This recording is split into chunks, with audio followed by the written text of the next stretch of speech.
Semua penyakit bermula dari usus, kata Hippocrates pada tahun 400 SM.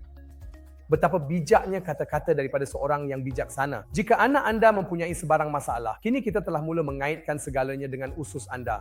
Dan pada asasnya, badan kini dibahagikan kepada paksi usus yang menghubungkan semua sistem bersama-sama. Jadi jika anak anda tidak membesar dengan baik, ia mungkin merupakan tanda penyakit tersembunyi yang telah lama tidak disedari. Jadi fikirkan tentangnya. Bila kamu mungkin menunjukkan simptom seperti muntah kronik, najis cair berpanjangan, darah dalam najis, kurang selera makan, memilih makanan, cerewet makan atau kekurangan nutrisi, ia boleh jadi mana-mana daripada yang saya sebutkan tadi. Jabatan kami sedia membantu anda, iaitu Jabatan Gastroenterologi Pediatrik di Hospital Kanak-Kanak Apollo, Chennai.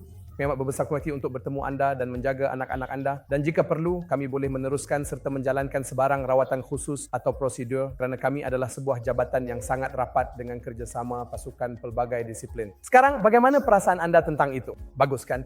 Jadi itulah sebenarnya arah yang saya ingin bawa anda, di mana anak anda akan mendapat manfaat daripada pendekatan holistik di tempat yang sangat baik, dengan tangan yang berpengalaman bersama saya, dengan 25 tahun pengalaman yang boleh memberikan penyelesaian positif kepada masalah anak anda. Salah satu perkara yang paling kerap ditanya oleh orang ramai ialah sama ada anak itu membesar dengan baik, dan itu kekal sebagai persoalan besar yang sering tidak terjawab untuk satu tempoh yang lama.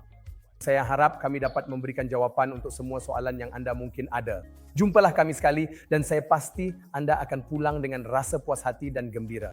Terima kasih banyak kerana menonton Jabatan Gastroenterologi Pediatrik. Kami menantikan kehadiran anda dan keluarga anda ke Chennai. Namaste.